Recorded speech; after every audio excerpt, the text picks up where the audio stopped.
Labelling কাজে ব্যবহৃত বিভিন্ন যন্ত্রপাতি উপকরণগুলো কি? লেবেলিং কাজে ব্যবহৃত লেবেল যন্ত্র, লেবেলিং স্টাফ, শিকল বা ফিতা, লেবেল বই, পেন্সিল বা কলম ব্যবহৃত। দূরবীনের অঙ্গগুলোর নাম লেখো। দূরবীন দুটি অংশের নিয়ে গঠিত। দূরবীন বডি বা টিউব, অভিনেত্র, অভিলক্ষ, কাঁচ, ডায়াফ্রাম স্ক্রু, ফোকাসিং স্ক্রুর সমন্বয়ে গঠিত। প্যারালাক্স কি? প্যারালাক্স বলতে কি বোঝায়? প্যারালাক্স এক ধরনের যান্ত্রিক ত্রুটি।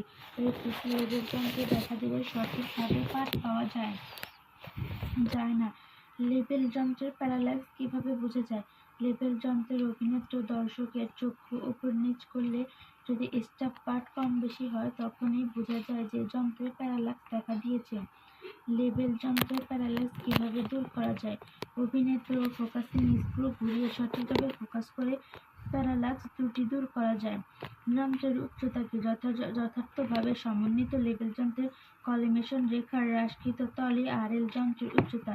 কলিমেশন তল কি? যথাযথভাবে সমন্বিত লেবেল যন্ত্রের কলিমেশন রেখা যে অনুভূমিক তলে অবস্থান করে তাই কলিমেশন তল।